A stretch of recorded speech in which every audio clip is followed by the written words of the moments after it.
You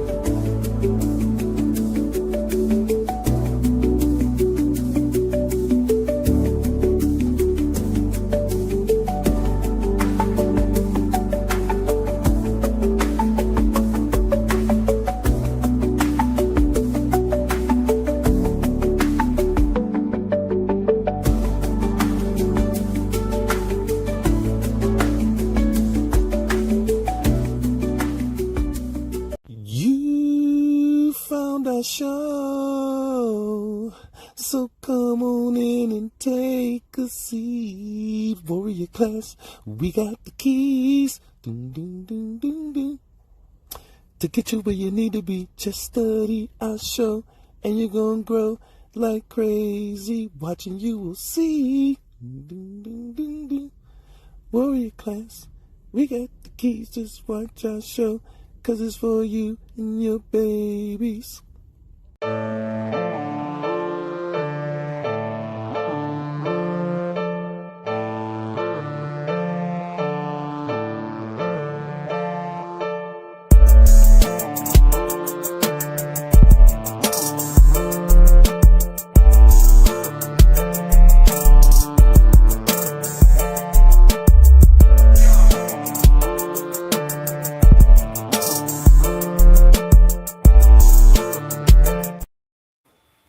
Welcome to Warrior Class. Where the teachers whoop ass. And you will too, if you pass. Hey. All right.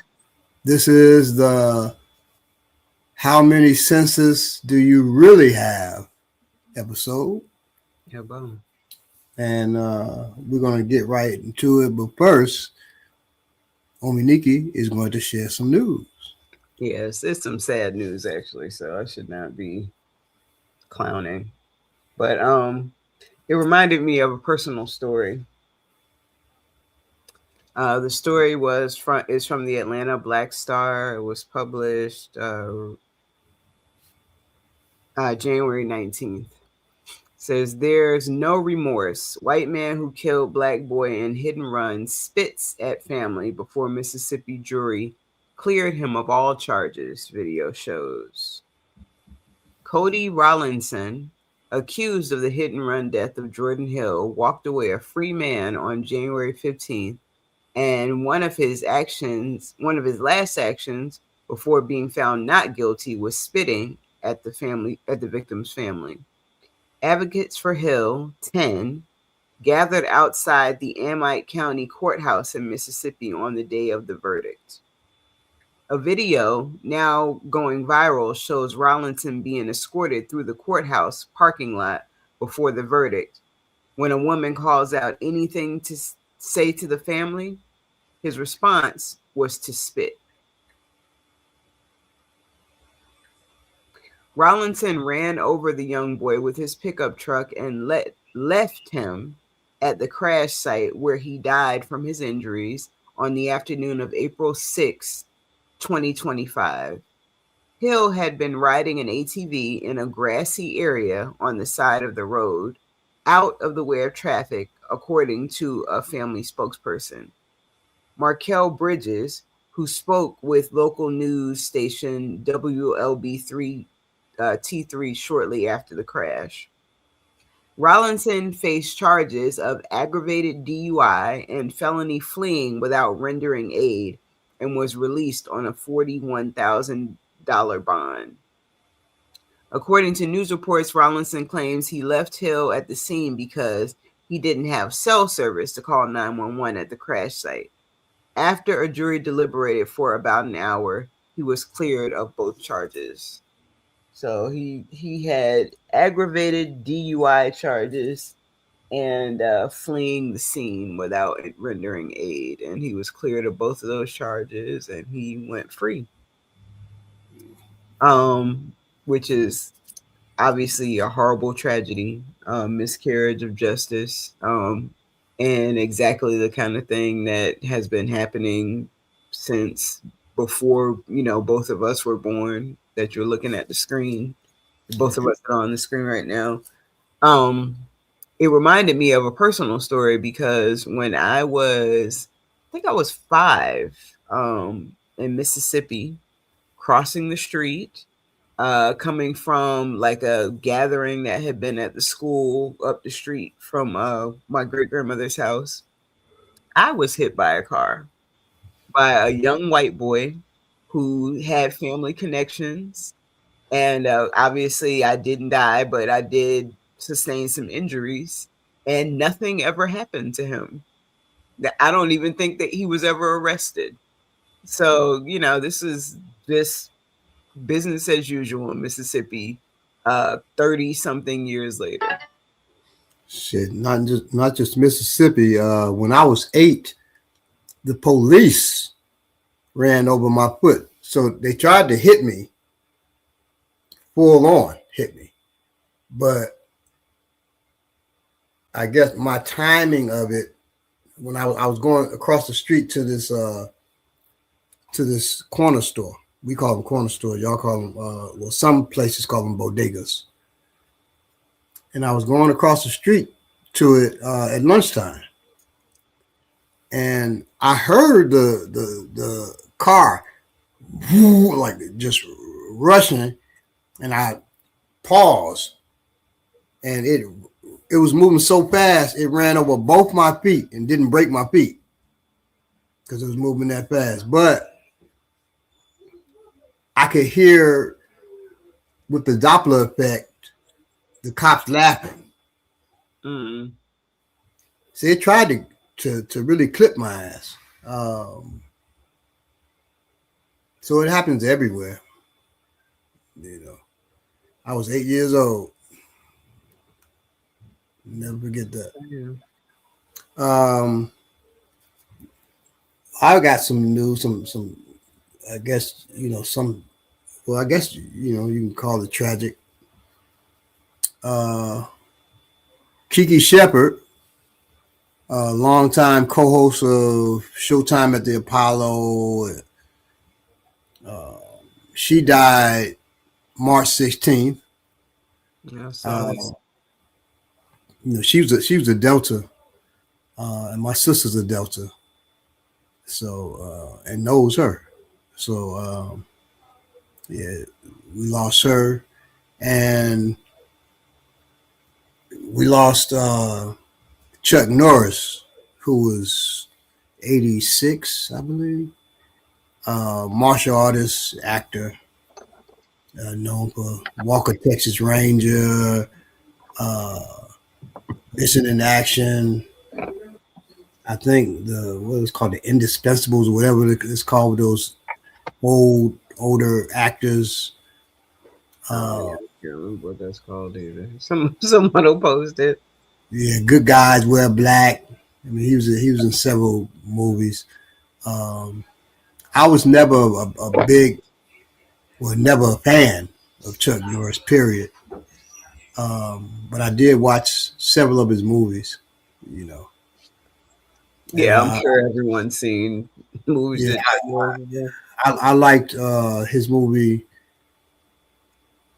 I think it's called The Octagon, where he fights against the ninjas, and it's this one head ninja. Well, not the head of the organization, but he's like the lieutenant of the organization, Kyo, who wears red. And actually, Kyo is played by, you don't ever see him, his face, but he's played by a Caucasian. But he's supposed to be Japanese, Kyo. They're good for that. Oh, yeah. Especially you can't see his face either because he got the ninja mask on. What would be the point? Right. And so that was probably the second best Chuck Norris movie I ever saw. And the best was, I think it's called A Force of One, where Sure, I've seen that one. He ends up fighting this guy who's experimenting on it and becomes like the Walking Dead, basically. Whoa, maybe I haven't seen that one then. Yeah, it's pretty good. Familiar. Okay. Yeah, that one is his best one. Yeah, well, peace I be think upon. it's his only horror movie, but it was good. It's interesting. Well, peace be upon our sister Kiki Shepherd for sure. I definitely saw that she had transitioned. So Yeah, she went to her he family. transitioned March 19th, and she transitioned March 16th. Okay. Yeah. Yeah, I saw. Actually, this is kind of since we're talking about celebrities and transitioning. I saw this morning how Malcolm Jamal Warner has Malcolm Jamal Warner's mother has been in the news talking about how he was there every year after the Oscars. There is, you know, normally someone speaks up about their loved ones being left out of the in memoriam. There's if anyone's familiar, if anyone ever watches the Oscars, it's not something that I watch regularly anymore, but I did for years watch it, the entire thing. And they have a segment right in the middle where they remember people who, actors who were part of the Academy who have died. And they left Malcolm Jamal Warner out of it. Mm. His mom has been in the news speaking out about that. Peace And be upon speaking on the Academy Awards, Ryan Coogler won for best screenplay. Right, best original screenplay. That's original screenplay, yes. And Yeah, Michael B. Jordan won for best actor. yeah. I did watch it this year. I don't normally. It's been years since I watched it, but I watched it this year, so I Yeah, definitely saw. I don't watch it, but I saw those clips, Yeah, and I saw the clip of Michael B. Jordan went to In-N-Out Burger after yeah, I saw that too. you know Mm. sharing his award with the folks there eating the burger. But publicists and your security can mess up your image because he was somebody. I don't know if it was security or his publicist was screaming at the people, get back, give him some room, and he had plenty of room. Right, and he went to a burger joint, so Right, you know what I'm right, saying. Like, come on. right. I Manifesto said the burger looked tasty. Yeah, I've had In and Out. I've had In-N-Out burgers, and their burgers are fire. I've heard people say that, but I Yeah, mean, they got good burgers. I don't know if they got a franchise outside of L.A. though. I'm pretty sure they're outside of LA, but I don't think they're outside of the West Coast. I want to say I've heard of them being in another state. Okay. Yeah, but yeah. Yeah, Greetings. there's another black actor that died. I cannot remember his name. He was in some pretty good movies too. But I cannot remember. Oh, Eugene Mason says in Tennessee. Really? Oh, okay. Is that far east? Okay. Wow, I didn't realize that. I know Isaiah Whitlock Jr. It's been a few this year, but shit. Isaiah Whitlock Jr. But he was He the died. first person. Yeah. He was the first one in the in memoriam. He was the very first one. Mm. So, there's been a few people this year. Not sure. It just seems like it was a ton, but maybe they just recognize more people than they normally do. But I mean, it was much longer than it normally is. Wow. Yeah. So. All right. Well, we're gonna begin the episode. Let us begin with a question so deceptively simple that it has misled generations. How many senses does a human being possess? 5, you say. A friend of mine from my elementary and high school, she hit me up and she said it's 7, and she was sure. So I told her she should tune in today Nice. and find out if that's right. 5, you say, sight, hearing, touch, smell, taste. Tidy answer, a comforting answer, and yet a profoundly incomplete one. These so-called 5 senses are merely the exteroceptive senses, those that inform us of the world beyond our skin. They are the outward-facing sentinels of perception, but they are not the whole story, not even close. That's funny. I there's another story that I did not share. I don't know how I forgot what the show was about, like temporarily, but the story would have been right on point with this. So maybe if we have time later, I'll share the second story I was going to share. Okay. But indeed, for your body is not merely gazing outward, it is also listening inward. Consider this. At every moment, your body monitors the silent symphony within you, your heart's rhythms, your lungs' expansion, the subtle churn of your stomach. You are not aware of it, yet it is sensed all the time, all the same, excuse me. This domain is called interoception, your body's perception of your internal physiological state. It is quite literally your sense of being alive. And already the number 5 begins to fracture. But let us go further. If we define a sense not by tradition, but by biology, as a distinct system of receptors transmitting specific information, then the landscape expands dramatically. Take thermoception, your ability to detect heat and cold. Is this not a sense? It operates through specialized receptors distinct from touch. Or nociception, pain, not merely a variation of touch, but an independent system with multiple receptor types: cutaneous, somatic, visceral. And what of your ability to know where your limbs are without looking? Close your eyes, touch your nose, no hesitation. That, dear listener, is proprioception, your body's internal GPS.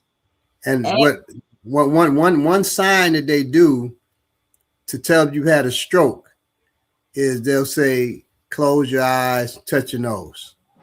Now, I've had a stroke, but I was able to do that even when I had the stroke because I had cerebellar strokes, which don't affect your proprioception. Okay. Well, that's good to know.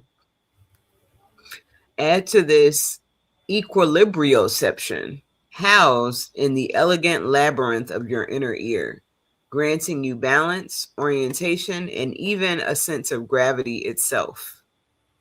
You are, it seems, far more perceptually endowed than your school books ever suggested. Let us now unsettle you further. Even the senses you believe you understand are not what they appear. Vision, for instance, surely the most straightforward of all. Light enters the eye, signals travel to the brain, and you see, right? No. Your brain predicts what you are about to see before the light even arrives. It then compares its predictions with incoming data and constructs your visual world accordingly.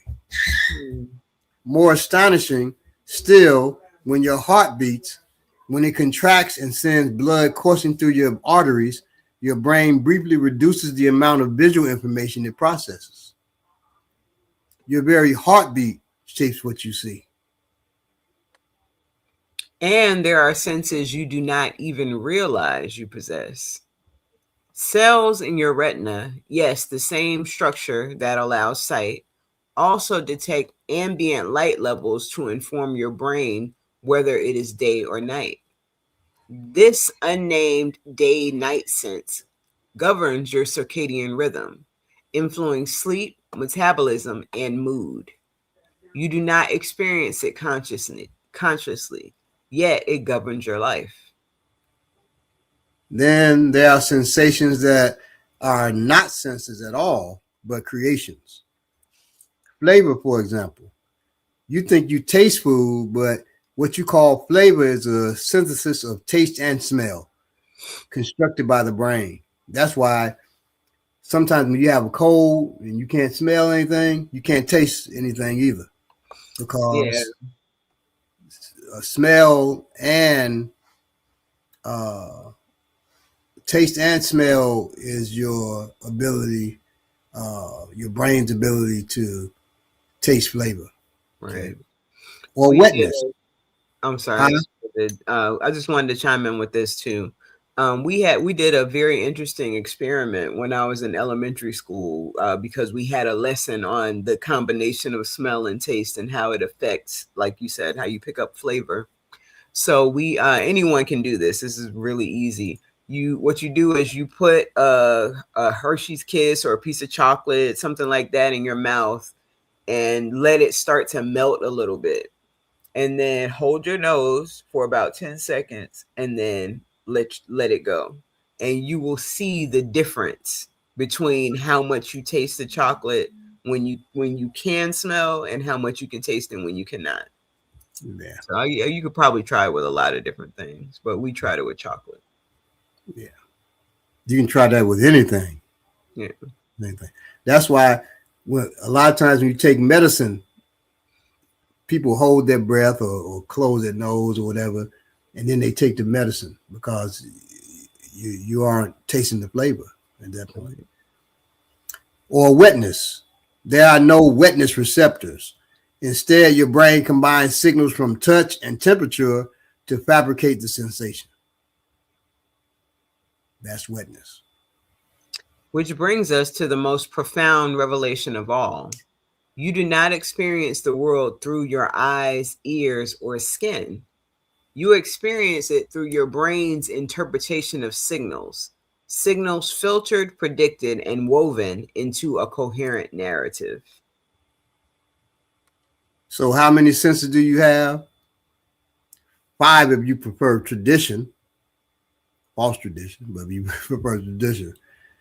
A dozen or more if you follow modern neuroscience.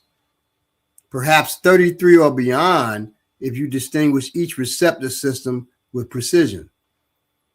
But the true answer is less a number and more an awakening. You are not a passive receiver of reality, you are an active constructor of it. Yeah, well. And now, having heard this, tell me, how many senses do you think you have?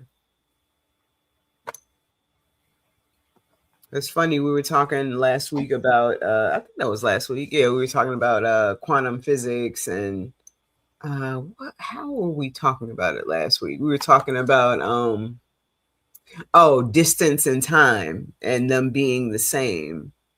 And it's funny that we're touching on it again this week when we talk about how um how your brain interprets signals and weaves it into a coherent narrative, because a lot of what you pick up is in what it is that you perceive, and so when you're not what it made me think of was the whole quanta concept in the first place, the wave particle thing, and how they say that there's a theory that when um when you're not perceiving certain things, they only appear as waves. They're only particles and solid for you to see them when they're actually being perceived.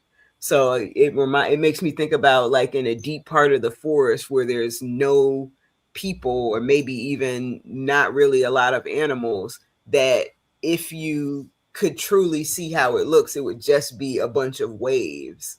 And when you actually are perceiving it with the eye, it becomes solid. So just So Codex says, so fish don't know they're wet. With animals, we don't really know right. Yeah. how many senses they have because they can't articulate that Right. through speech. We can pretty much approximate with apes and with dolphins that they have the same senses that we have and maybe more. But probably octopi also. Octopi have actually much more. So every inch of an octopi's skin has touch receptors. They know that. Yeah, but it could be something else too. And they also have 9 brains. They have the one brain, and then they have a brain for each one of their limbs as well. Right. Now, I and learned that and from the my son. octopus, the octopi, they're the Yoruba, at least. I don't know if it's other Africans, but I know the Yoruba say that the octopus is the most intelligent creature on this earth. Yeah, it has 9 brains. Right. Yeah. They can, and you can take an octopus, put a fish or something that it wants inside of a jar, close that jar. The octopus will figure out how to unscrew the jar, take the top off, and go in there and get the fish. Yeah. I don't. And, this is including short. I mean, not shortening, but squeezing his body into the jar so it can get the fish. There's an octopus that I think you're going to say what I was about to say. These people had.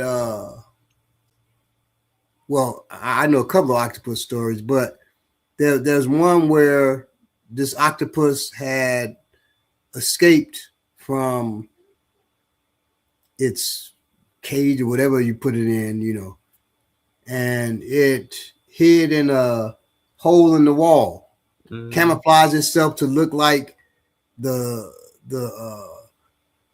plaster on the wall and everything, and it hid in there for days.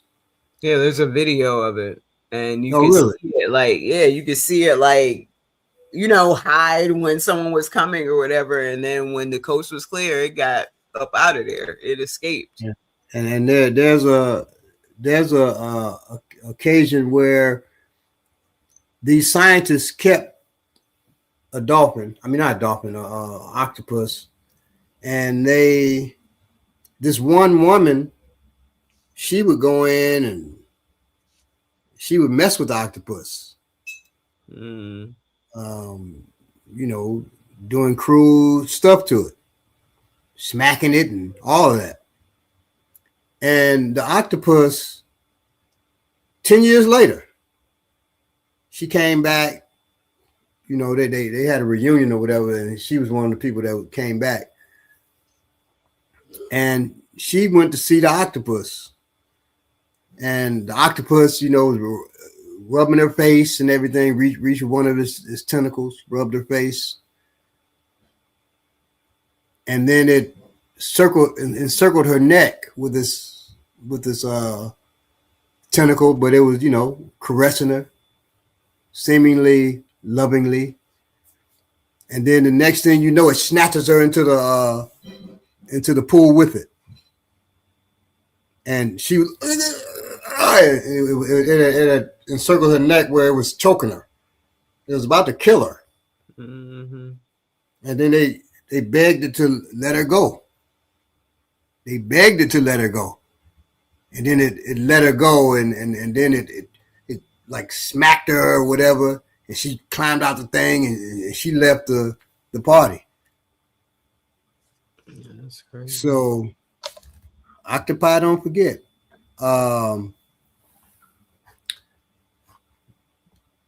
There's a movie called Day of the Dolphin. That's based on a true story where they had these two dolphins. The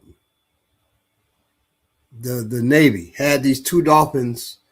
They had kidnapped or whatever, however you want to call it, and they were raising the dolphins. With this one, his name was Pa. Well, the dolphins called him Pa. They taught the dolphins to speak. Mm-hmm. Speak very rudimentary English, but it was, Pa, and we love power, or I love Pa, and it was Pa, Fa, and Ba. Fa was the male, I believe, and Ba was the female.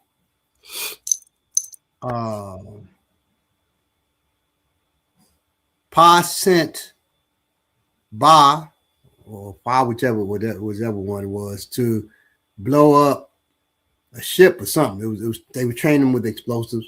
It sent it to blow up a ship, the female, and the female died. Now the two dolphins they formed a relationship with each other, but it died. I think it was pregnant. But it set this bomb and then it died too, an explosion. Wow. And at that point, the male dolphin, it told its coach, Pa, yeah, let me see, Pa, yeah. It told him, Pa killed Ba. Pa killed Pa. It told him. Now this is true. In the movie, I think they showed that too. It told him Pa killed Pa, and everybody else that was trying to defend Pa, it killed them too. Blew up parts of this thing where they were at, and so they have now. I think that in another instance of this guy talking to dolphins, they've made it illegal to try to talk to dolphins. I had heard that, right? It is against the law, right? It is against the law to try to talk to dolphins now. Just imagine all that we would learn, right? And that's talking about the senses of these animals. So these animals, we don't know the senses that they have. Yeah. We can only approximate the senses that we have. Right. I mean, they could see other spectrums of light and all kinds of things. Like they. Now, when I was younger, I was taught that dogs see in black and white, and I had a question for the science. It was a scientist who taught me that. I had a question for him. How do you know? What dog told you it sees in black and white? And he said, well, we can tell by its cones and rods that it only sees it in the black and white spectrum. Mm-hmm. I said, okay. Well, I was doubtful. I'm still doubtful of that. Yeah. How they know? Now, the other part is a brother who was teaching a class on prepping and survival back before it was called prepping. This was a long time ago. He said, you can't wear blue when you're out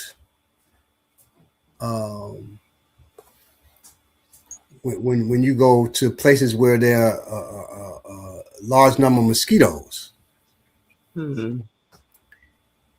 And I didn't know if that was true, but he said, "Why? Why do y'all think?" I said, "Well, mosquitoes, the female mosquitoes, lay their young in water, and so I guess you don't wear blue because they'll think you're water, and they try to lay their young on you and attack when they see that you can actually move or whatever." And he said, "Yeah, that's it." Um, I hadn't heard that in the military. I hadn't heard that nowhere except from this guy, um, who was a well known prepper too, a well known black prepper back in the day, and it was at a college. Um, I have my doubts with that. But I don't know. But I don't know. You know how do they know that they see you as water if you're wearing blue? Right. Um, Because water comes in different colors sometimes. Well, I guess and that's a reflection. Water isn't actually blue. right. It's a reflection of the sky that you're seeing. So you know, I have my doubts about that, but I don't know how mosquitoes perceive. Yeah, But I doubt if he does too either. So, um, you know, so I have my doubts about that one. But you know, blood is blue. No, blood is not blue. So we're told, you know, you look at your skin, you see it's blue blood. That's your skin. That's your blood. You're seeing it uh, under your skin. So it's got a blue tint to it, but blood is red. Even now, the the the the iron in the blood makes your blood red. Yeah, well. Now, animals, certain of them, I don't know what color their blood is. Now I know like dogs and stuff, their blood's red because they got iron in their blood. But like certain insects and stuff like that, I don't know if they have red blood or not. I've never seen blood come out of a roach when I stepped on a roach. Is that like white goo? Yeah, white. Mm-hmm. Now I've seen blood come out of a mosquito, but that could be blood that is eaten. We talked about that. Oh, really? Yeah, we talked about back in the day, Mississippi. I remember going to see my great grandmother, and mosquitoes would they would be so full of blood they could barely fly, and you would pop them, and it would be blood all over your hands. You know, and I've never seen anything like that except for when I was that age. So yeah. Now, when blood gets older, it turns brown. You see, or certain algae will change water color. Yes. So algae can change the color of water. Yes. Blood comes out of horsefly. Oh, it does. Mm-hmm. Well, horseflies they eat horses' blood and Not your just blood too. fly, regular fly too. It's just like a little bit, but yeah, I've definitely seen red come out of a fly. Blood is like rust. Yes. Yes, it's reddish brown. It's more red than brown, but yes. But when it gets old, it turns more brown than red. We have some other comments from the Empress Reign. These are further up, but she says, I think the reflex response is a sensory ability. She also says, also waking up right before someone comes by or calls, which is those are interesting observations. And Code Knox says it's giving Cypher from the Matrix when he said the stake is not real. That's funny. It's funny how many of us would be willingly inserted back into a false reality if it keeps us from having to feel what's actually going on. That is what I always take from Cypher and the Matrix. They say elephant can tell if you've ever harmed another elephant before. Oh wow. So that's like a collective unconscious thing. Yeah. Wow. That's what's up. Good for them. You're right, Baba. There's a whole story to talking to whales too, which I think is also illegal. Yeah, I think talking to whales is illegal too. Yeah. Yeah, because they've been around for so long. You know what I'm saying? Not only And whales. I used to go running when I was in Monterey, California, when I was in the military. I used to go running every morning, and you can hear the whales. You know, speaking their language. wow. And a officer told me that whales can speak across like oceans, like they can speak to other whales. They can be heard for miles and miles. Yeah. So I don't think that's hearing either. I think that's something psychological. Right. Mm-hmm. Because damn, how you hearing something from 1,000 miles away?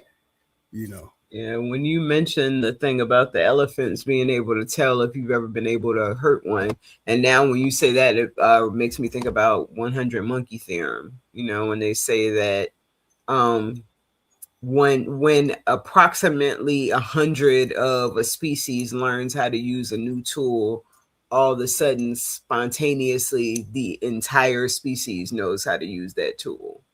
So, you know, and the example came from, I guess, a monkey learning how to use, I don't know, something, and then it started to be observed that in nature, birds, different things like that, when they see something new in their environment and they learn how to work with it, all of a sudden, all the birds know how to work with it. All So, the birds of that species. right, of that species. So that, you know, that very much lines up with them being able to communicate in some other kind of way that we can't perceive, which Right. is probably why trying to talk to them is illegal. Right. Because hell, if we could do that, you know how many doctors there would be? Everybody would be a doctor. Everybody would be a warrior. Everybody would be a chef or man, you know. But I've been taught that human beings are weakest when it comes to the senses because we have the ability of reason. Mm-hmm.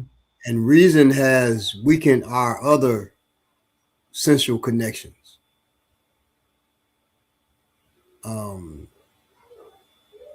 Because we'll see something or sense something, and we'll reason it away to it doesn't exist. Right. That's probably because reason can be affected by values and values can be corrupted, you know? So reason is vulnerable, basically. It's not necessarily a bad thing in and of itself, but because it's vulnerable to suggestion, then, you know, it can weaken us. Right.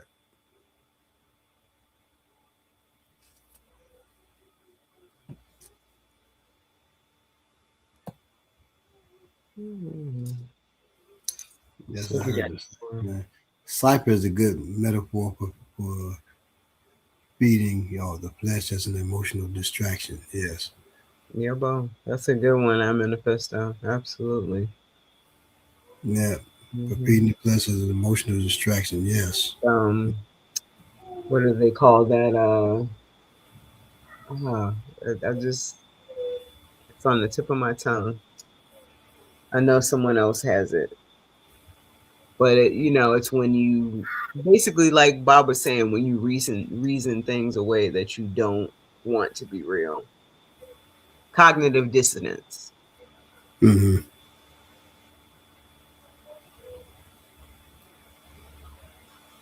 The corruption of reason and values is also what Cypher was speaking to metaphorically, right? Yeah, because if it's most valuable to you to just not see what you're seeing, not experience what is actually happening, then yeah, you just, you know,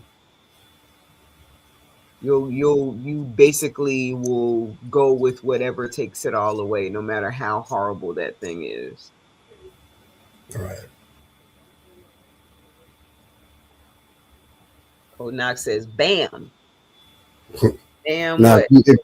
if you don't use your reason, you use your instincts instead, it's still going to be affected by your perception.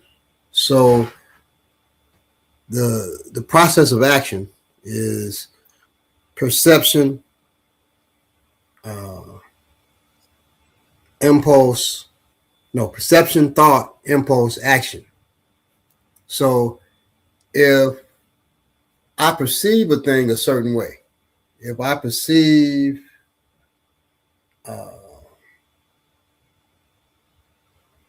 and I bring that home. So if you have a child or a child that you care for, niece, nephew, your own child, and you see that child do something that you consider bad, it takes a mug and it breaks the TV, or breaks your laptop. Mm.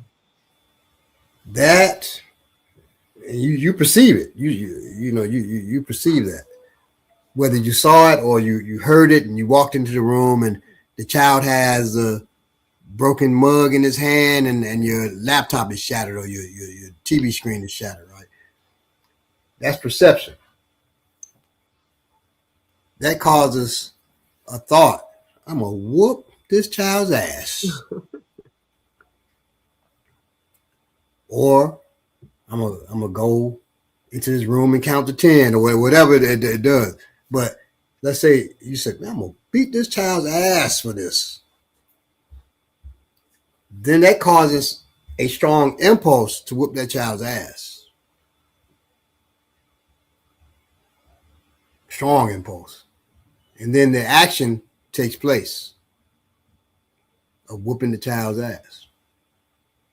So it's perception, thought, impulse, action.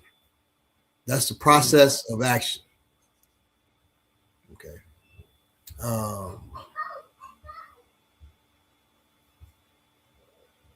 That's the clearest, but perception, the Empress Reigns talk about the body's ability to heal itself is the basic first response.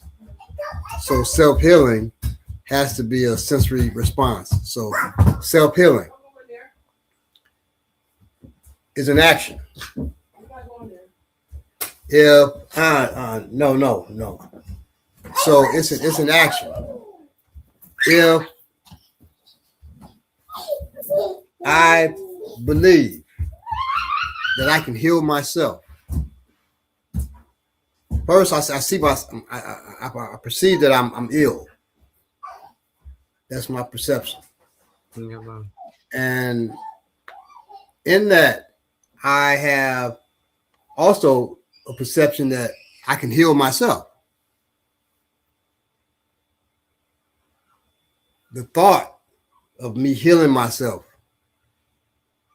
comes into being. Okay, I got to get this kind of herb. I got to go into this kind of mode. I got to, be quiet. I got to,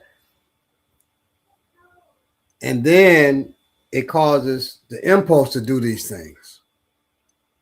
I get the impulse to go to the store and go get my herbs. I have an impulse to go into a darkened room and meditate. I have an impulse to do this and that. And then the action takes place. And that's how I'm able to heal myself. So that's not necessarily a sense, but it's a response to your perception. That's definitely what that is. That's interesting, Bobby. Laughing out loud, that's funny. What? I think that was the baby. I'm pretty sure. Did y'all see her? Did y'all see her naked?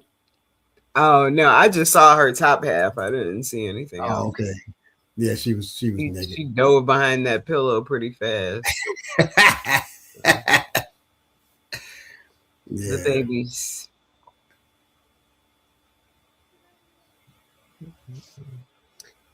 Since and that's her perception. So she perceived that she could run up in here naked. It'd be no problem. But then she also perceived my reaction to it.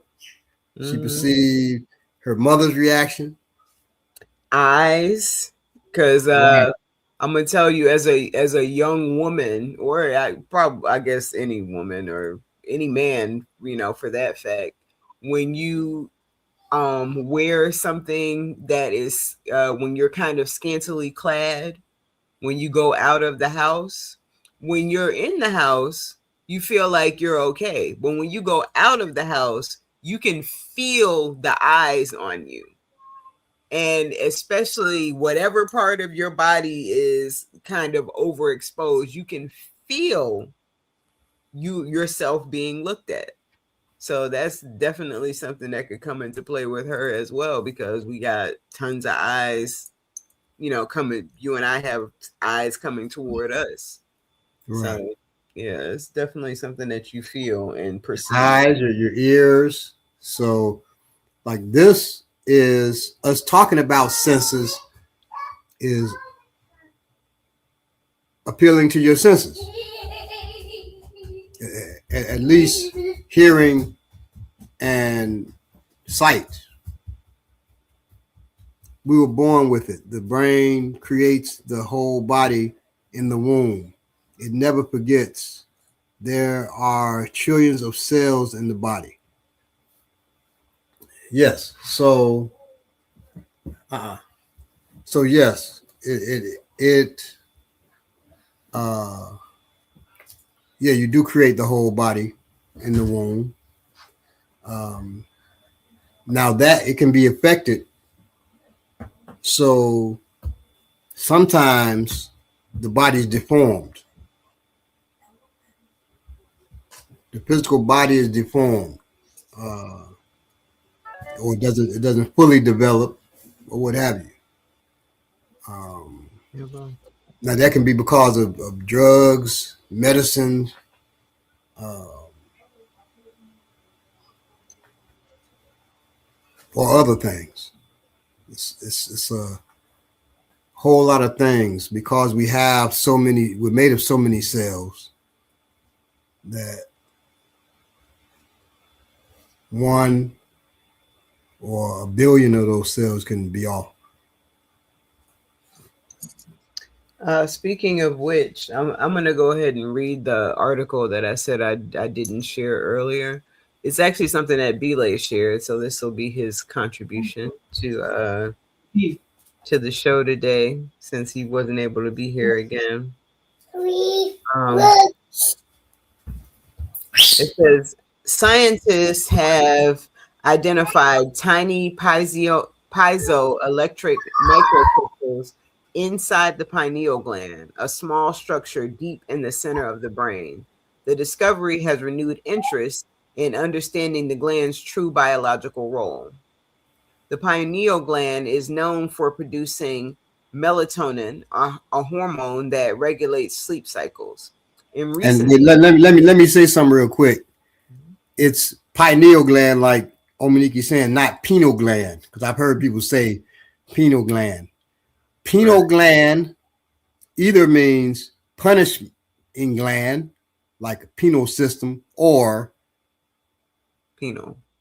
penal, like men have a penis, Like a which is a penal. gland. All There right. you go. It produces melatonin, a hormone that regulates sleep cycles. In recent studies, researchers detected microscopic calcite crystals that display piezoelectric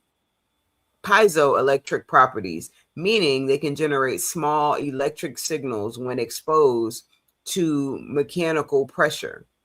Using advanced imaging, spectroscop, spectros, spectroscopy, I'm sorry, my tongue is not in order today, and digital microscopy tools, scientists analyze their structure and composition. Some online claims suggest the pineal gland acts as a cosmic antenna, but there is no scientific evidence supporting connections to higher dimensions. Current research focuses on how these microcrystals may influence neural signaling or respond to the subtle physiological changes within the brain. This finding highlights how science continues to examine the brain at increasingly detailed levels. While the pineal gland remains an area of active study, its confirmed functions relate to hormone regulation and circadian rhythm. Ongoing research aims to clarify how these microstructures interact with normal brain activity. So that's the whole article. And it's funny, this is right in alignment with a lot of the things that we're talking about, because when you listen to some of our African scholars, and they talk about the pineal gland, they have a lot more of an understanding of how it actually works. But when you look at science, modern science, they basically say, I think they were saying that it had no function, it was just dormant. And then, a few years later, they'll say, oh, okay, well, it's doing this. And then a few years later, like it's saying here, regulates circadian rhythm. But, I mean, I have been definitely taught that it has a very significant function for us. So, just like we're talking about with the whales and the dolphins and all of that, and how they have these senses that maybe science doesn't know that they have, or maybe modern science has seen that but doesn't necessarily want to share it with the people. We can't always listen to what it is that the Urugu gives us as far as information goes. We got to go deeper than that. That's why when, a lot of times when I see people who look like us and they're, disproving what other people say based on these Urugu books that they've read, or something that somebody told them in college, it always makes me scratch my head, because I'm like, I don't understand how information works, like they're not going to give us the kind of information that we need to really move upward. Well, even the simplest things, like they'll say your uvula in the back of your mouth, the little dangly thing, it has no purpose. But when your uvula swells, if any of you have had this happen, you can barely speak. Mm-hmm. And then you start feeling bad. So it affects you. Yeah, well. People talk about the baby toe has no function. It has a function, or it wouldn't be there. Yeah, it definitely affects your balance. And if you lose your baby toe, like people do, diabetes or whatever, I'm sure it affects how you move and everything else. They know your big toe does, but your baby toe they don't know. Well, I mean, I can say that about my hand. Then the most important thing they'll tell you about your hand is your thumb. Now, in our class, we know that if I grab something, if I'm grabbing them, I put my thought about pressure in the thumb. I cannot. My fingers are weaker. I can take my thumb out of the equation, and my fingers, which I got 4 fingers and 1 thumb, my fingers become stronger. So we have a grip that's called a monkey paw, where we put this thumb to the side and we can grip with the fingers, and it's a much stronger grip than if you use your thumb. You cannot have the same strength if you're using an opposed thumb. Your strength is either going to be in the fingers or the thumb. You have some strength in your fingers and thumb, but you have much more strength if you take the thumb out of the equation. Interesting. Yeah, there's my son has been taking drum lessons recently, and they've been teaching him to remove his thumb, when you're playing certain rhythms, because it changes the way that the rhythm sounds when you are including your thumb, on that part of the drum, as opposed to when you train yourself to keep it away. Yeah. Mm-hmm. Brittany says she's having a ball. Yes, she is, Brittany. that baby got a song in her heart. Yeah, she has she brought in a container of raspberries. Oh, that's why she's singing. She got the rat, and she got one of her toys, and she's trying to lift the raspberry with the toy. Mm-hmm.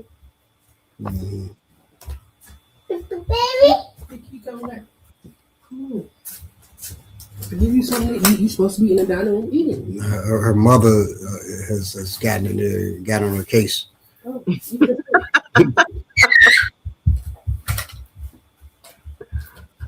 Something tells me she'll be back. Yeah, unfortunately, yeah. She back. Oh. Gonna find a way. That is an octopus right there. 100%. She's gonna find a way.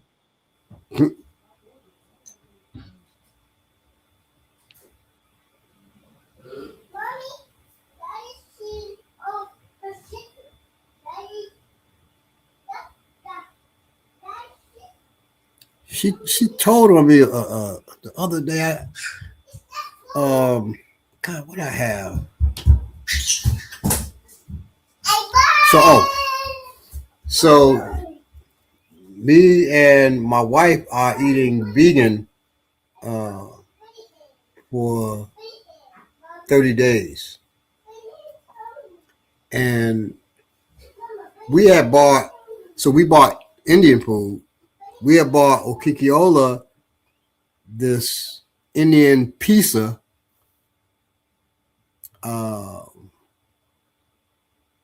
It's made with the Indian spices, but it uses the Indian cheese, the sag. Oh, it's paneer. Sag. No, sag. Yeah, paneer. Yeah, sag is spinach, but yes, it uses Indian paneer. And I grabbed 2 of the pieces, and I went into the bathroom. We got our bathroom in our room. Then we got the bathroom in two bathrooms in the hall. But I went into the bathroom across from the room, and I closed the door, and I'm gonna eat the the pizza. And she was like, "Daddy got my pizza," and so my wife was knocking on the door. Open up the door. I said, "Huh? I'm using the toilet." She's like, "Yeah, okay, just open the door for a minute." And she was cracking up because I was in there hiding, trying to eat this, trying to eat Scandalous. this damn. Scandalous, Baba. Oh man! Wow. She loves her father. Yes, she does. And she loves her mother. She loves her sisters. Shit.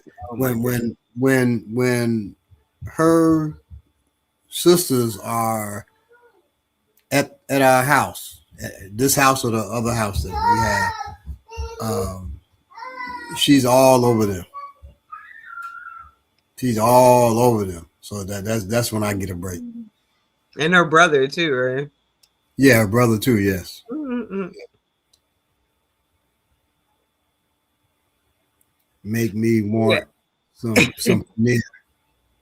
Can't even enjoy it. He was doing wrong. That's why he couldn't enjoy his food and snacks. He was doing the wrong thing. The baby had to let somebody know. Yeah. Yep.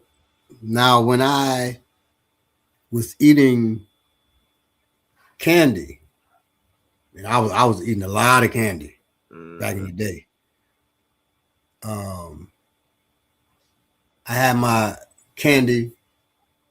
I have like some chocolate and I said, okay, Kikiola, I'll give you some. You can't tell your mother that I got this candy. She's like, okay. This wasn't that long ago before Kikiola was around. Yeah, it wasn't. It was, in fact, she was like a year old.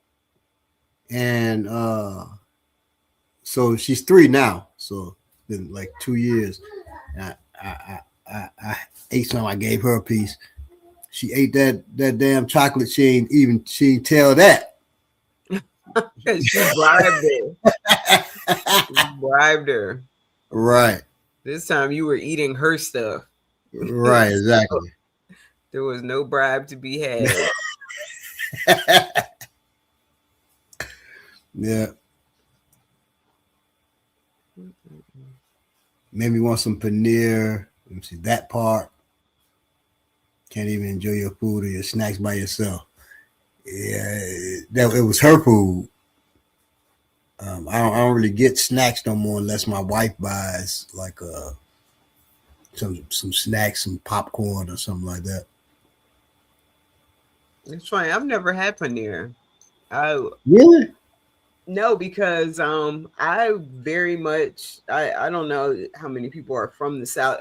Actually, this happens everywhere. It's not just in the South, but I was very much, prior to becoming vegan, even though I didn't eat certain meats, I was still eating cheese, I was still eating fish, and there was a lot of things that I just would not eat. I did not eat Indian food, probably most Jamaican food, just to me, it's a product of being from the South, for the most part, from the South.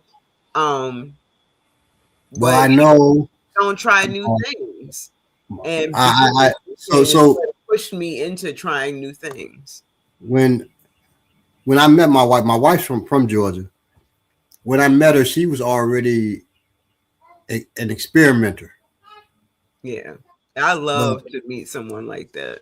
I got her to eat a pineapple pizza, and I had that. She fell in love with it. But we tried to get her niece to eat some pineapple pizza, and it was funny because she said, "My mama said I can't eat that. I can't eat that." I said, "Your mama said you can't eat pineapple pizza. She specifically said you can't eat eat pineapple pizza. Can't eat new things that you've never had before. Yeah, That's yeah. what She told me I can't. I said, okay, all right. uh, We won't give it to you, but I know your mama didn't say you can't eat that specific thing. Now, right. her, so the other niece, Jayla, is close to my daughter Yami's age.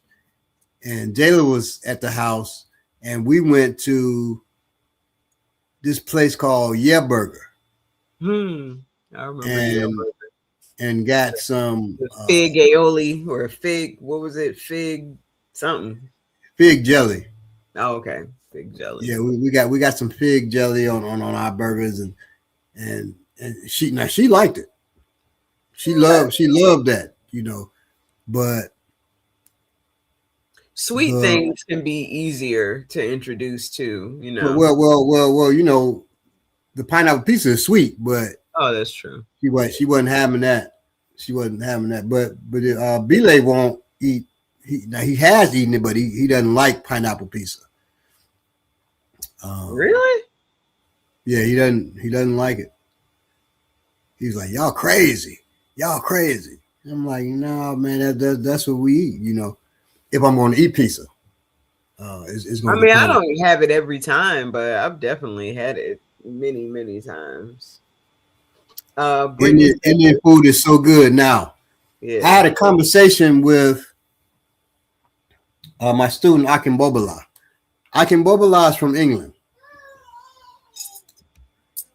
British people, whether they black, white, whatever, they're not the biggest fans of Indian folks. But he even said, that is the great equalizer when it comes to like Indian food is like an ambassador for the Indian people. It'll make you If you'll try it. Yeah, if you try it. Now I did my Indian food Indian hot.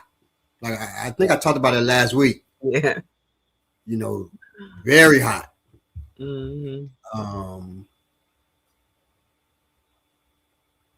But I also get you can't they don't add pineapple to their stuff. But my Thai food I get it Thai hot, and I get Penang, and I get them to add pineapple to the Penang. Yeah. So Thai food was one of the first things I tried when I became vegan. It sweetens it, but it's still very spicy. Yeah. Now in Indian food, the paneer is actually cubed cottage cheese. It's not just regular cheese. Oh, that's interesting. Yeah. Yeah, I guess it would have to be soft to make it. But with those spices, it's really good. It's funny that it holds its shape, But Brittany says yes, it's true about being from the South, unless you live in a multicultural area or whatever. I had teachers introduce me to different foods in private schools. I had a similar experience. But there was still a lot of stuff I didn't eat.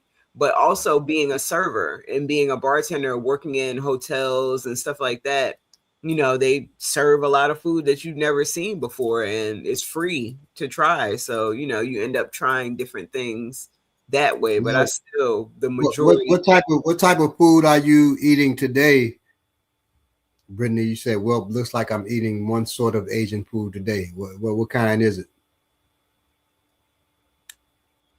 Chinese, Korean, Indian, Indonesian, Filipino. Now, I do not like Chinese food. I do not. Most black people love it. I do not like Chinese food. Japanese food, okay. She said maybe Vietnamese. Or Okay, probably Vietnamese. Everybody. Well, not everybody, but they pho.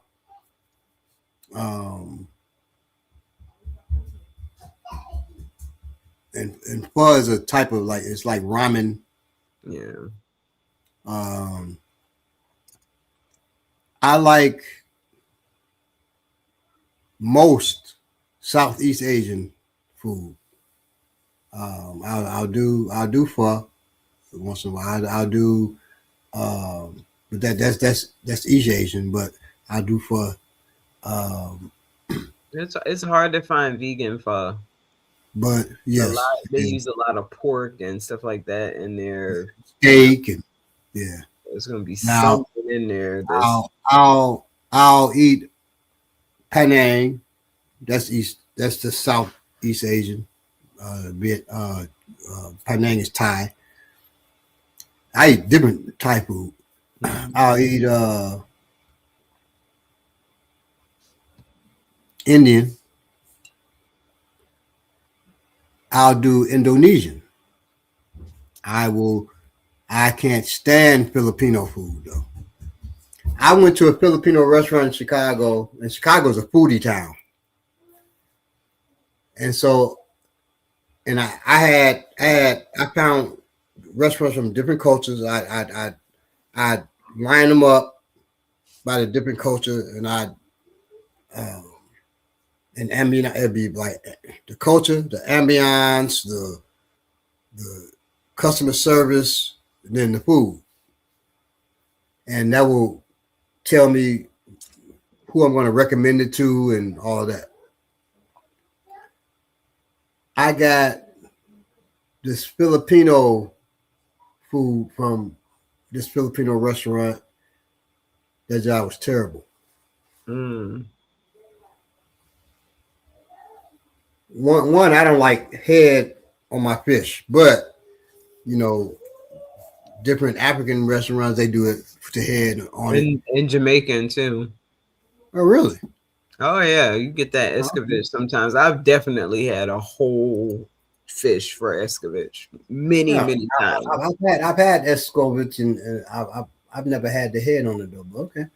Um, but African, but so that wasn't too bad that the Filipinos did that, but they had a shake.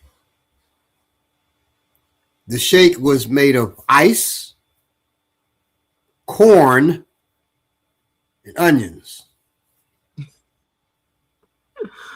This job was terrible. Now, I'll say, It seems like it would be an acquired taste. yeah, acquired by somebody that's crazy. Now, I think the reason they did that because most cultures don't have desserts. Western cultures do have Right. desserts. Uh, Indian culture, that's the only Asian culture that I know that has a dessert like that's native to them. It's called gammon something. These little balls that's dipped in honey. These sweet balls that's dipped in honey. They do kheer, which is rice pudding, but I don't know if That's that's original. native to them. Yeah. Right. Um,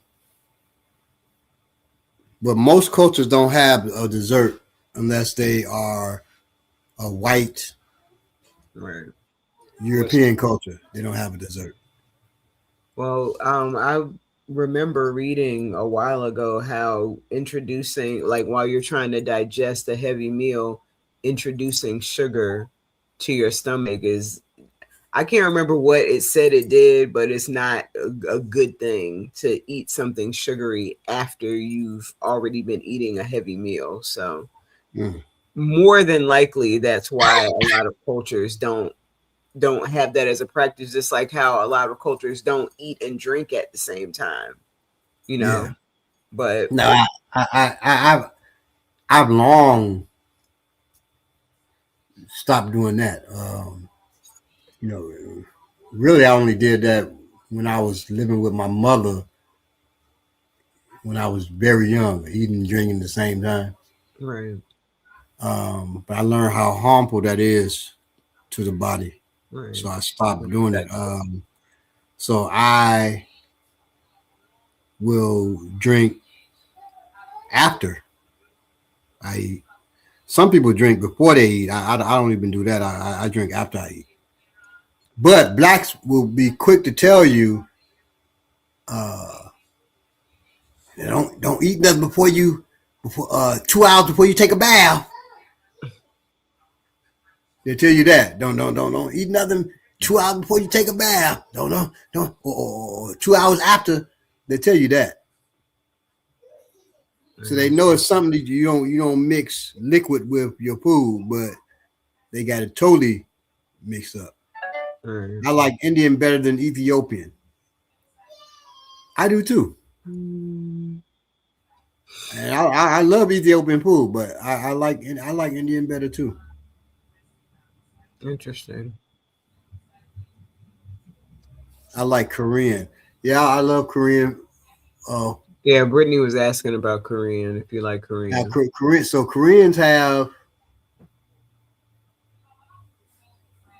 out of the East Asian, not Southeast, but out of the East Asians, I believe Koreans. Well, in my opinion, Koreans have the best food. yeah, Out I've, of, out I've never had true Korean food before. I've only had Korean vegan food around Atlanta, but out of, they out of, out of Koreans, Japanese, Chinese, I would say Koreans are the best food. yeah, they know how to mix their sauces. They know how to like Oh yeah, for have sure. a sauce and then have another sauce and it all still tastes good together. Yeah. That's impressive to me. Now the Chinese food, I've I've had real Chinese food, which tastes better than the garbage Chinese you get in the restaurants. That is actually garbage food, but I've had authentic Chinese food because by authentic Chinese man who was a friend of mine. Um, But you still didn't like it? well, I liked it. I like that, but Not the food in restaurants. no, I can't stand the food in Chinese restaurant. Um, except there's one Chinese restaurant in Chicago that I went to that had uh, General Cho's, but it wasn't Cho's chicken because I can't eat chicken. It was General Cho's fish. That was good. That was good. That's right. Uh, Oh, I had something a while ago from this vegan stir fry spot downtown that had General. So we call it Sal's. General Sal's. It's like a tofu or some kind of chicken whatever. And I was at work eating it, and one of my coworkers who's in his 50s was like, "What is that?" And I was like, it's General. It's supposed like a play on General Sal's chicken, and he was like, "What's that?" And I was like, "You've never had General Tso's chicken before?" Like, I don't know. I understand getting the same thing every time you go somewhere, but I mean that is just so common. It was and almost and just so you all know, including you, Ominiki, is Cho. it's Cho. Okay. Yeah. So TSO is Cho. Okay. TSAO is Chow. Okay.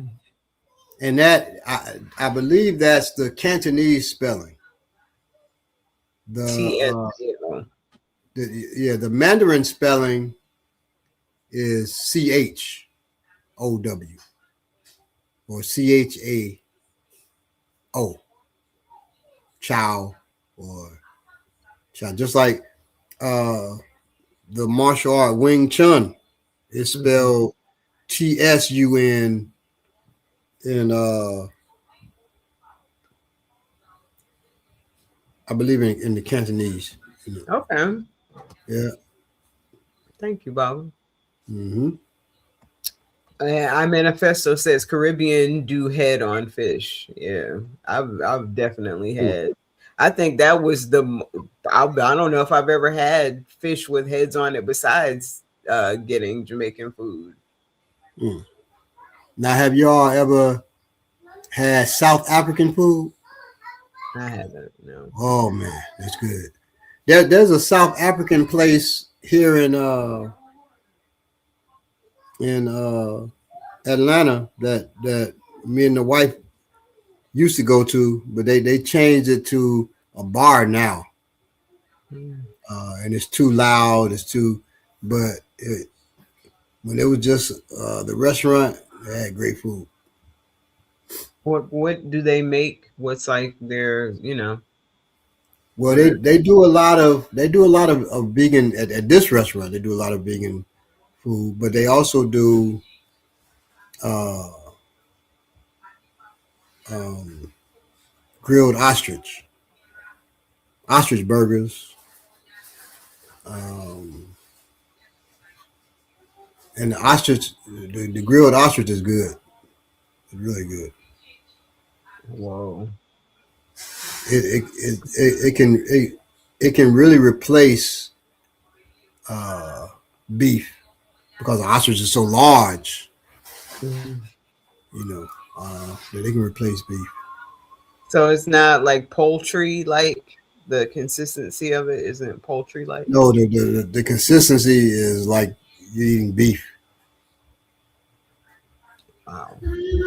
because it's so big and it doesn't have a poultry like flavor or anything like that. It holds flavor uh, like beef does.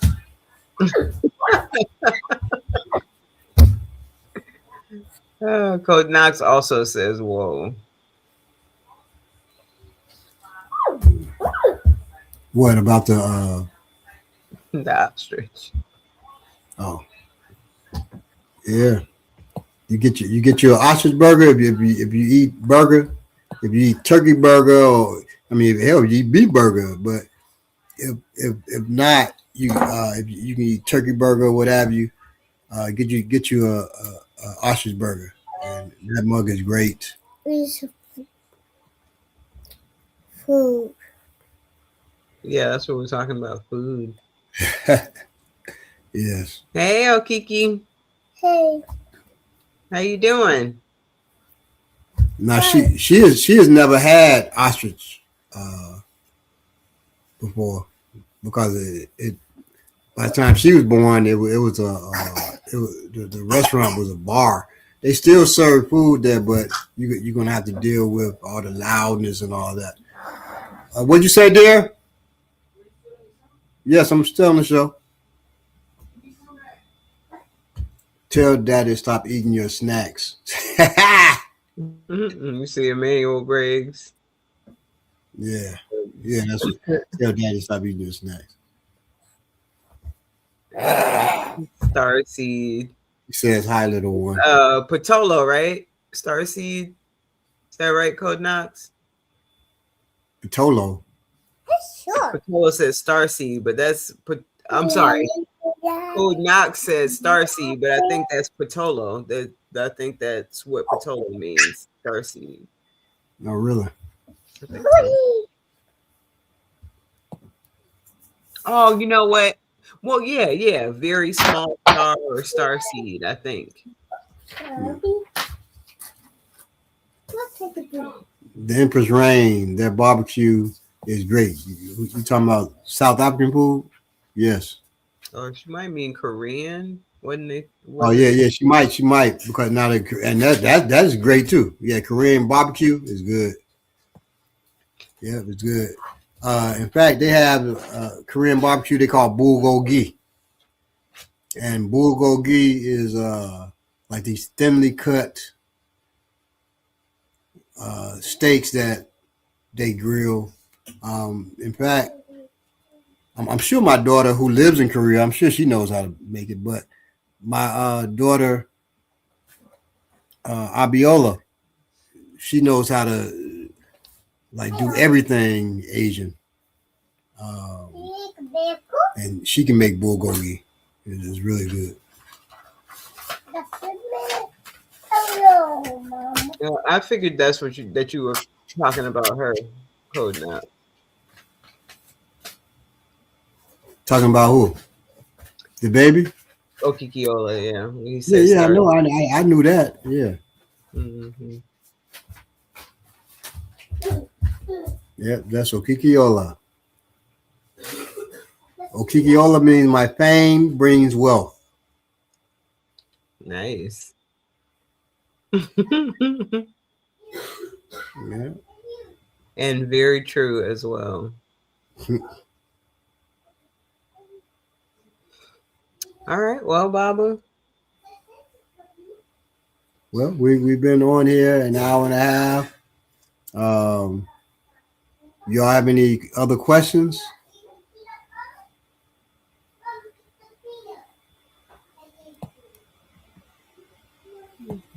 If not, then we uh, want you all to be safe in your homes. Want you all to be safe out in the street, Yeah, in Baba. church, at the restaurants, um, wherever you Sharpen go. your senses Yes, always sharpen your senses. and your perception. Right. Yeah, Baba. And thank you, Emmanuel Briggs. We try to make every show a great show, but thank you. Who would win if Chuck Norris and Jim Brown fought? If Chuck Norris and Jim Brown fought, or Jim Kelly? Uh, I believe Chuck Norris would, if they were both alive, I believe Chuck Norris would give Jim Brown hell. Now, don't forget that Chuck Norris. Well, you might or may not know. Chuck Norris was the, I believe, heavyweight fighting uh, kickboxing champion. In those days, they kickbox with just bare knuckles. He said I Jim believe. Kelly. Yeah, he meant Jim Kelly. Oh, okay, now Jim Kelly was, I think, the middleweight champion. Um, he probably caught hell from uh, Chuck Norris, but he'd been smoother, of course. He'd have been smoother. Um, but Chuck Norris was a fighter now. I can't take that from the man. But I think Jim Kelly was a middleweight, so he's much smaller. Um, but I think he was quicker, had better rhythm than Jim Kelly. But now, don't put. Let me say this carefully. Those men both did like karate. Karate doesn't have. Karate is a sport, by the way. You got karate jutsu, which most people don't do. They do karate do, which is the sport aspect. In the sporting aspect, size does make a difference. And actually, in the reality aspects, you want to say, size makes a difference. But your size can be defeated by a person that has Supreme technique. supreme skill, right? Supreme skill and technique over your little skill and technique. If you got equal skill and technique, the bigger man will usually win that engagement. I told my student Akinbobola, who's 6'4". When he moved here, he was 6'4", 265 pounds. He was a big dude. He's a big man now, but he was a huge dude. I said, I'm going to train you to fight like a lightweight. So you use the skills that I give you, and you pair that with your size. I'm gonna give you the skill and the timing, which is combat speed. I'm gonna give you that. And you match that to your size and your strength, you'd be terrible. Terrible. And he's terrible. Now, this one brother who came to class who's bigger than Akimbobala, he was like 305, 6'5". He was a football player. A Shubayi. Now he's a Shubayi now because he started studying Ifa too. But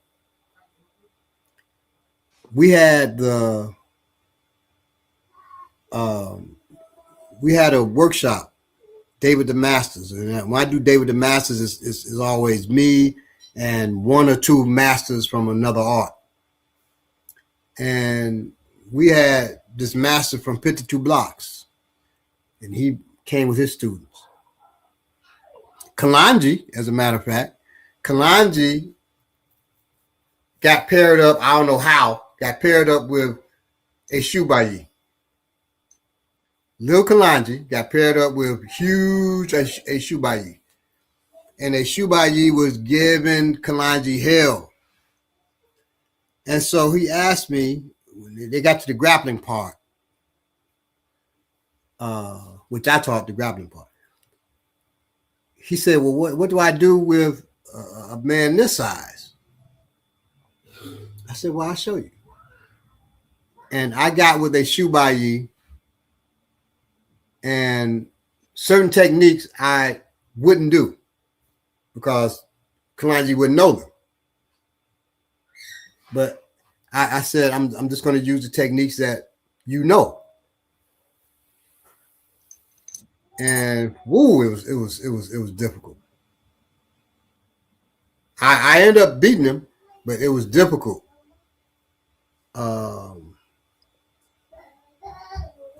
Because he got so much strength and size over me. And after I showed Kalanji what to do, then they were kind of going neck and neck with each other.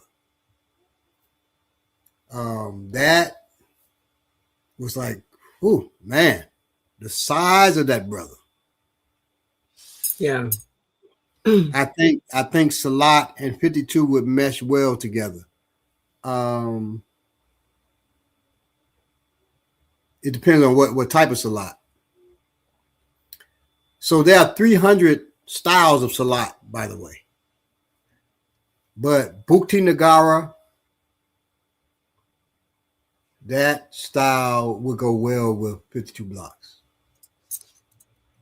Mm-hmm. Now, the one thing about 52 Blocks, in my analysis of it, my training of it, that is hard to get past their defenses. Hard to get past their defenses. You can get past the defenses, but it's hard if they know what they're doing. Okay. What's it called again, Baba? So what Nagara? Bukti Nagara. Bukti Nagara. I don't know what Bukti means. Nagara means black. Right. that's why that's the part I picked up on. Right. So you can, but it means something with black. And I was told by a practitioner of that style that the founder was black and he was crippled. So he had one leg longer than the other and one arm longer than the other. Wow. And so they fight in a way that takes advantage of that. Fight, step, all that, it takes advantage of that. In fact, I'll try to get a Salat practitioner, maybe 2 or 3, in here for an interview. That'd be Uh, great.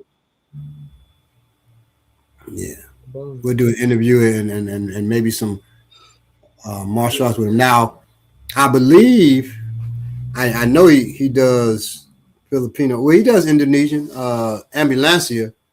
Uh, ambulancia is a brother that uh, he special ops. He was special ops in the military, and he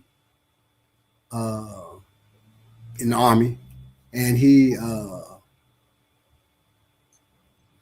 did some form of Indonesian art, one of the salats, and because that's who taught us the karambit.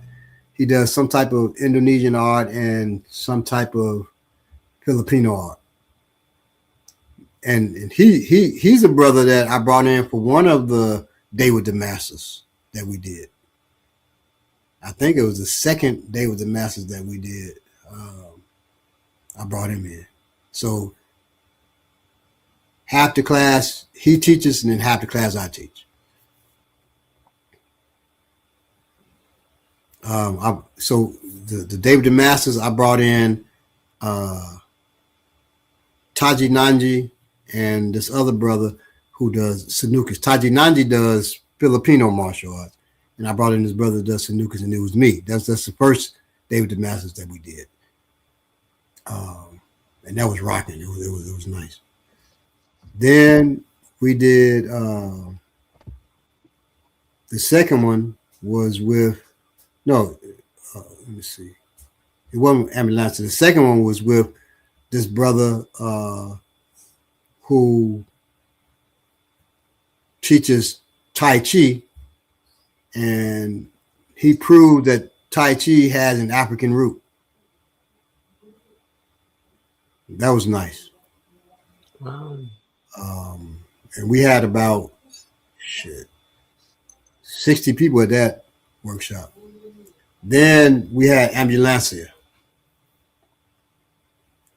who is a master of Salat, some type of Filipino martial art. I think a screamer. And that's it. And then his military training. Then we had the 52 Blocks brother, Wise. We had him. He's a master of 52 Blocks. We had Wise in here. That was the last Day with the Masters workshop that I did. I think I'm going to do another one where it'll be me and maybe Big Pato. So I brought Big Pato in. Big Pato's from Senegal. He's a lam wrestler. I brought him in. He does lam.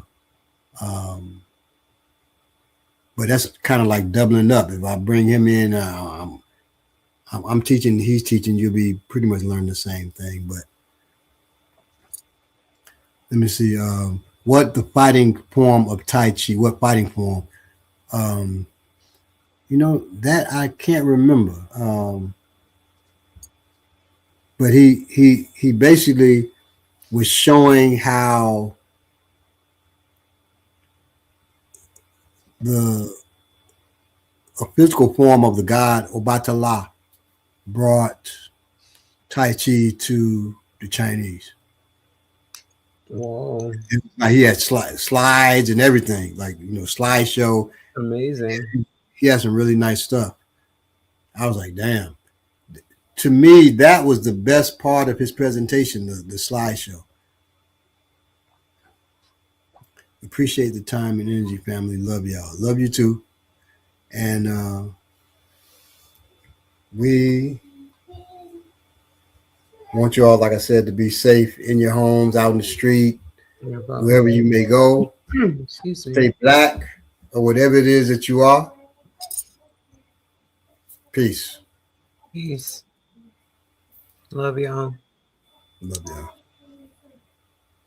Has Baba ever encountered anyone paranormal extrasensory abilities? Have I ever encountered anyone's paranormal extrasensory abilities? Anyone with, I guess. Yeah. Have I ever encountered anyone with paranormal extrasensory abilities?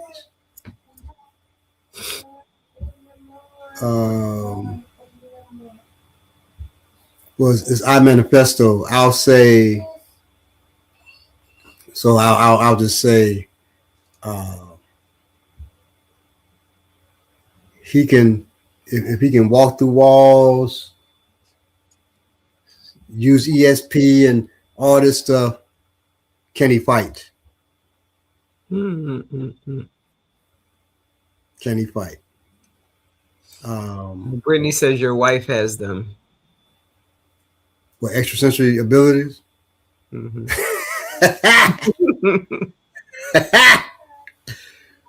Well,